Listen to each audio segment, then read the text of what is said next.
Assalamualaikum warahmatullahi wabarakatuh. Mimin lanjutkan lagi cerita Raja Kegelapan Cipenya. Tapi seperti biasa, sebelum dilanjut, bantu tekan tombol like dan berkomentar juga tuan dan gas. Bab 1513 Situasi aneh. Hiroshima bukan pengkhianat. Hiroshima adalah kebanggaan para ninja. Berdengung, kerumunan yang sudah menganggap Hiroshima sebagai sampah tercengang ketika mendengar berita itu. Mata mereka dipenuhi kebingungan dan mereka semua melihat ke arah suara itu. Namun tak seorang pun muncul, seakan-akan suara itu hanya melayang ditiup angin. Namun, suara ini bergema di telinga setiap orang, dan para pria merasa bahwa suara ini adalah suara wanita terindah di dunia. Di sisi lain, para perempuan memiliki hasrat dan urgensi untuk mempelajari suara perempuan. Mereka sangat terkejut dan bahkan tertarik. Hiroshima putus asa, bahkan tak melihat harapan. Tetapi ketika tiba-tiba ia mendengar suara ini, penegasan ini, seluruh tubuhnya terasa penuh kekuatan. Ia menangis kegirangan dan berkata, "Aku sungguh bukan pengkhianat. Aku sungguh melakukan ini demi ninja. Percayakah kau sekarang?" Morinishi dan Hirakawa Ye sama-sama tercengang. Mereka tidak tahu siapa orang itu dan melihat sekeliling dengan heran. Adapun Kawashima Keiko, Oda Miki dan Anzai Riko, mereka secara tidak sadar mulai mencari Jifei, ingin bertanya pada Jifei siapa orang lainnya itu. Hiroshima kembali mengambil inisiatif di lokasi kejadian. Hirakawa Ye awalnya menjadi orang terakhir yang mematahkan semangat Hiroshima, tetapi ia secara ajaib membalikkan keadaan. Mata Hiroshima menunjukkan kegembiraan dan harapan. Jifei pasti ada di rumah Kawashima sekarang. Kawashima Jizi adalah wanita jalang yang ingin menjadi simpanan Jifei. Dia tidak sabar untuk menikahi Jifei, jadi dia pasti ada di sini. Hiroshima, omong kosong. Ketika Kawashima Jizi diberitahu di depan umum bahwa dia menyukai Jifei, wajahnya yang dingin menunjukkan kegugupan dan rasa malu, dan dia berteriak dengan marah. "Bukankah inspeksi di tempat akan memberitahu kita apakah dia bicara omong kosong atau tidak?" kata Hiroshima, sambil menatap polisi dan wartawan di tempat kejadian. "Kalian harus masuk dan menyelidikinya sekarang. Kalian pasti akan menangkap basah dia." Mendengar hal ini, polisi dan wartawan teringat suara wanita cantik yang mendukung Hiroshima, secara alami percaya pada Hiroshima dan berkata, "Ayo masuk dan temukan dia." Mereka bergegas menuju rumah Kawashima. Kawashima Jizi ingin menghentikan mereka, tetapi dihentikan oleh polisi dengan pistol, dan akhirnya tidak punya pilihan selain membiarkan mereka masuk. Sensi sedikit cemas, lalu buru-buru menatap Ye Pingcuan, dan mendapati Ye Pingcuan sangat tenang, seolah-olah tidak terjadi apa-apa. Ia sedikit penasaran, mungkinkah Jifei tidak ada di sini? "Kamu tidak perlu masuk dan mencarinya. Jifei tidak ada di sini sama sekali. Kalau aku tidak salah, dia seharusnya ada di rumah Pingcuannya sekarang." Suara wanita itu terdengar lagi. Wajah Pingcuan Ye berubah dan dia segera melihat ke arah wanita itu, tetapi tetap tidak melihatnya. Namun mata semua orang tertuju pada Pingcuan Ye. Mendengus, Hiroshima mendengus dingin dan menatap Pingcuan Ye. "Aku tak pernah menyangka kau akan menjadi satu tim dengan orang-orang yang membunuh putramu sendiri. Kau benar-benar tak tahu malu dan kau akan malu pada Pingcuan Hao di akhirat."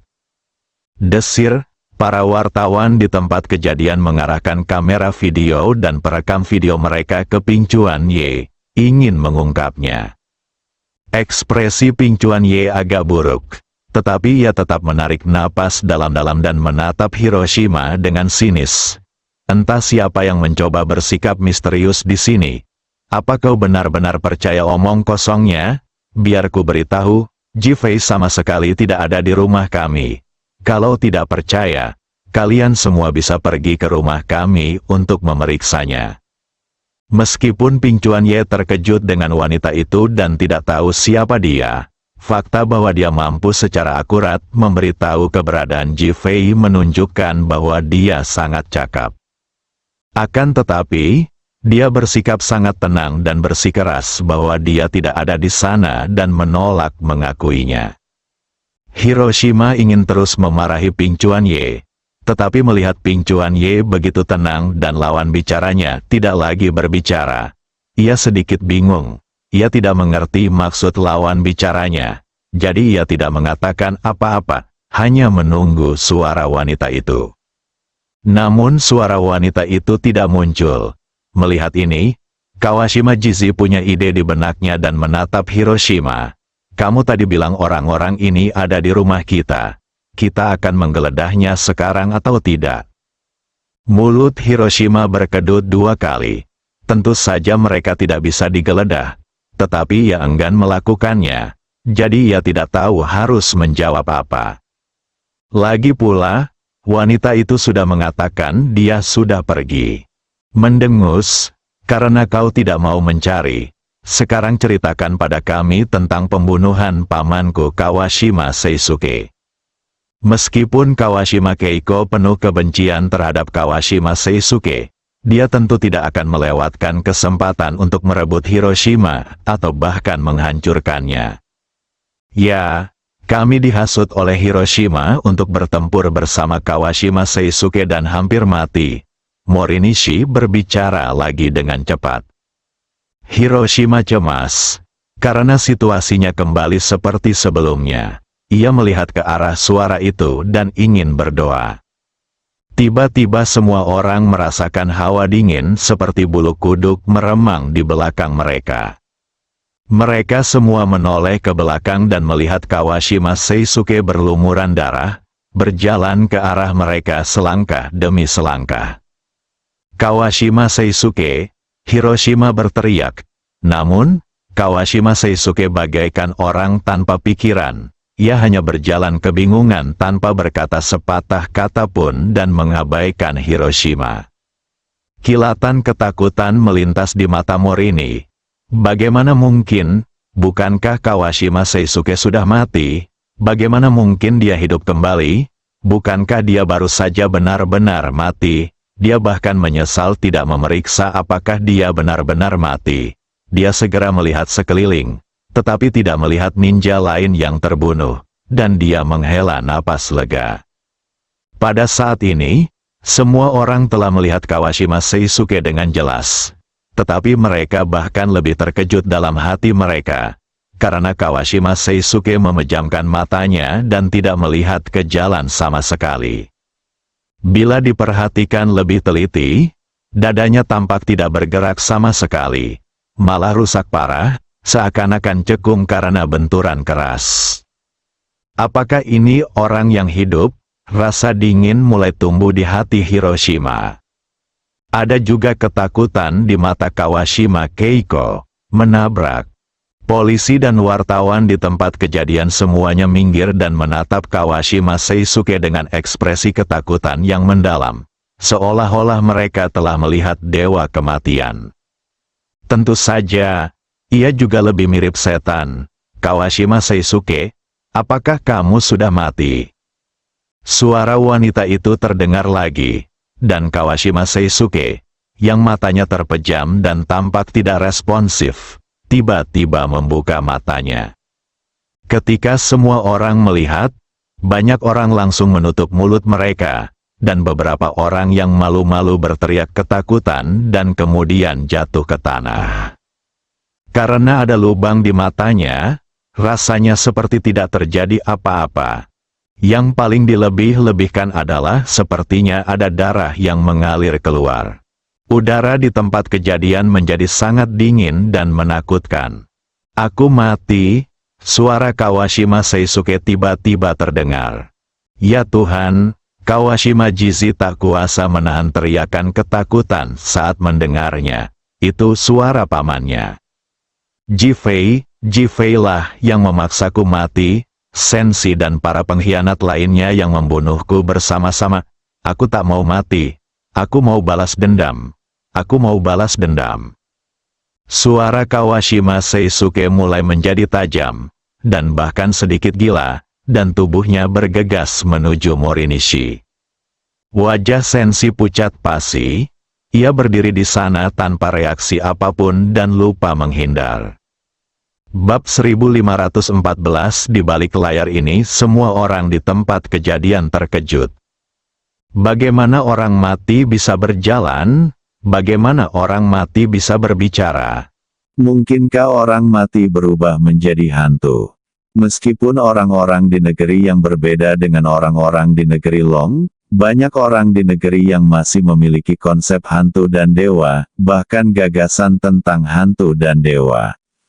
Gagasan ini mulai bergema di hati mereka, dan banyak orang mulai gemetar, bahkan mulai mundur. Senshi berdiri di sana dengan putus asa, tidak ada seorang pun yang maju untuk menolong, apalagi menyelamatkannya. Hiroshima berada dalam situasi yang sangat rumit saat ini. Di satu sisi, mereka berharap Kawashima Seisuke akan membunuh Morinishi untuk melampiaskan amarahnya, tetapi di sisi lain, mereka enggan melakukannya dan berharap Ji Fei bisa dibunuh. Tentu saja, dia juga takut Kawashima Seisuke akan tiba-tiba menyerangnya. Jika dia melakukannya, dia akan sangat ketakutan. Lagi pula, ini sudah mati. Bahkan suara wanita yang mengendalikan orang mati di belakangnya membuatnya merasa sama takutnya. Suara pembunuh yang manis. Suasana berubah menjadi suasana ketakutan antara hidup dan mati. Dan banyak orang tidak mengetahui alasan pastinya. Kawashima Seisuke semakin dekat dengan Morinishi, sementara Morinishi berdiri di sana dengan kaki gemetar. Bahkan area di antara kedua kakinya pun basah. Ia benar-benar ketakutan dan kehilangan akal sehat, serta kemampuan berpikir untuk melarikan diri dan bersembunyi. Ia hanya bisa menunggu dengan tenang hingga pihak lain mendekat. Ketika Kawashima Seisuke hanya berjarak kurang dari 10 cm dari Morinishi, ia tiba-tiba mengangkat tangannya dan mencubit leher Morinishi dengan keras. Dua aliran darah mengalir dari matanya yang semula gelap. Senshi ingin menghindar, tetapi kakinya tidak berguna dan dia sangat takut sehingga dia hanya bisa menyaksikan tangan Kawashima Seisuke semakin dekat. Akhirnya, ketika tangan Kawashima Seisuke menyentuhnya, Morinishi merasa seolah-olah ia membeku, atau lebih tepatnya, ia menyentuh es. Seluruh tubuhnya sedingin es, begitu dinginnya hingga ia merasa seolah-olah jiwanya telah meninggalkan tubuhnya. Dia tidak tahu bagaimana cara menghindar sejak awal, dan sekarang dia tidak punya kemampuan untuk menghindar sama sekali. Suasana hati Hiroshima tiba-tiba membaik. Dengan membunuh Senshi, ia kehilangan satu lawan, satu orang yang akan menentangnya. Ia sangat gembira dan berteriak penuh semangat, cekik dia sampai mati. Patah, terdengar suara tulang patah yang tajam, tetapi Senshi bahkan tidak menjerit. Matanya terbelalak dan kepalanya terkulai lemas ke samping. Mati begitu saja, dia dicekik sampai mati oleh Kawashima Seisuke tanpa reaksi apapun. Kawashima Seisuke tampaknya benar-benar memahami apa yang dikatakan Hiroshima. Semua orang di tempat kejadian masih bertanya-tanya apakah Kawashima Seisuke adalah manusia atau hantu, tetapi sekarang mereka mengira dia adalah iblis pembunuh. Hiroshima adalah yang paling bahagia. Haha, bagus sekali, pengkhianat ini harus dibunuh. Kawashima Seisuke melonggarkan cengkeramannya, dan tubuh Morinishi jatuh ke tanah dengan bunyi gedebuk. Kawashima Seisuke berdiri di sana, seolah-olah dia telah kehilangan tujuan dan kendalinya. Tetapi, berlari, para wartawan dan polisi di tempat kejadian berteriak ketakutan dan berbalik untuk melarikan diri ke segala arah. Kawashima Seisuke yang tumpul tampaknya terbangun setelah mendengar teriakan dan kepanikan mereka, dan tiba-tiba membuka matanya. Kalian semua pantas mati. Suaranya penuh kebencian dan dia berteriak dengan marah, lalu melompat dan mengejar mereka yang melarikan diri. Ini Hiroshima merasa kulit kepalanya mati rasa saat melihat ini. Mengapa ia tampak seperti hantu yang kehilangan kendali? Dia sedikit takut. Pergi, Hirakawa Ye berteriak pada Kawashima Keiko dan ketiga wanita itu, lalu berbalik dan berlari ke arah berlawanan dengan Kawashima Seisuke. Kawashima Seisuke kini bagaikan binatang buas yang berburu mangsa. Di matanya, yang ada hanyalah mereka yang melarikan diri dan mudah dikejar. Ia tak lagi peduli pada Hirakawa Ye dan yang lainnya. Jadi ia tak mengejar mereka sama sekali, ia hanya menyerang mereka. Hirakawa Ye pun melarikan diri bersama ketiga wanita itu. Melihat situasi yang tidak baik, Hiroshima pun mulai melarikan diri di belakang Hirakawa Ye. Kawashima Seisuke membuat seluruh suasana menjadi tidak nyaman. Sekarang, di Gunung Futu, Jifei, Liruoxi dan Su Piaomiao berdiri di depan Tamamonomae, yang berpakaian putih, dengan Huolei yang tak sadarkan diri terbaring di tanah di sampingnya. Wajah Tamamonomae yang cantik dan menawan penuh pesona. Oh, Tamamonomae tiba-tiba terkekeh. Jifei, kau benar-benar licik. Kupikir kau ada di rumah Pingcuan Ye. Tapi aku tak menyangka kau akan mengalihkan perhatian dan menyelamatkan seseorang di rumah Kawashima, lalu membunuh Kawashima di tengah jalan, lalu pergi ke rumah Pingcuan Ye untuk berlindung, dan akhirnya targetmu adalah aku. Suaranya merdu, persis suara yang baru saja bergema di rumah Kawashima Seisuke. Namun, meskipun tawanya manis, kata-kata yang keluar penuh dengan amarah yang ingin membunuh atau bahkan memakan orang. Kau juga membuatku melihat dirimu yang baru. Kalau dilihat dari penampilanmu, kau pasti wanita paling menawan di dunia. Tapi aku tak menyangka kau punya hati sekejam itu. Kau bahkan memanipulasi almarhum Kawashima Seisuke untuk membunuh orang, lalu menyelamatkan orang-orang seperti Hiroshima. Jawaban Jifei juga sangat dingin, dan bahkan membuat orang merasa sangat tidak nyaman. Wajah Tamamonomae yang licik menunjukkan sedikit amarah, tetapi dengan cepat menghilang dan berubah menjadi senyum cerah. Jifei, kecerdasanmu di luar imajinasiku. Aku bahkan punya ide. Ide apa? Jika kau menjadi kendaliku, maka bisakah kau mengabdi pada kerajaan yang dengan baik? Tamamonomae, apakah kamu manusia? Su Piaomiao bertanya dengan dingin. Tentu saja aku bukan manusia, jawab Tamamonomae dingin. Kamu sudah berlatih selama ribuan tahun dan kamu masih bukan manusia. Su Piaomiao mulai menggoda, kau tak berhak menentukan aku manusia atau bukan. Aku hanya ingin bertanya satu hal pada Jifei. Tamamonomae menatap Jifei dengan suara agak dingin dan berkata, ada apa? Maukah kau dikendalikan olehku? Atau maukah kau menjadi mayat? Tamamonomae tak lagi memiliki kelembutan seperti Jifei saat pertama kali bertemu dengannya, atau perasaan sempurna yang diberikannya kepada orang lain. Saat ini, Tamamonomae lebih seperti iblis yang membunuh orang tanpa berkedip. Jifei menatap wajah Tamamonomae yang menawan. Ia bertanya-tanya mengapa Ling Mofeng bisa terpesona oleh wanita seperti itu. Hatinya ganas bagaikan ular. Haha. Tamamonomae merasakan tatapan Jifei dan tiba-tiba tertawa terbahak-bahak. Apa yang kamu tertawakan? Tanya Jifei bingung. Apa kau tertarik padaku? Biar ku katakan saja, percuma saja. Tekadku untuk membunuhmu tidak akan berubah. Suara Tamamonomae terdengar sangat tegas. Jifei menggelengkan kepalanya. Kurasa kau terlalu banyak berpikir. Bagaimana mungkin aku tertarik padamu, istriku, Li Ruoxi, atau bahkan Su Piaomiao? Keduanya lebih cantik darimu. Su Piaomiao memelototi Ji Fei. Bajingan ini, dia tidak bisa mengeluarkan gading dari mulut anjing. Terlebih lagi Su Piaomiao, seolah-olah dia tidak secantik Li Ruoxi.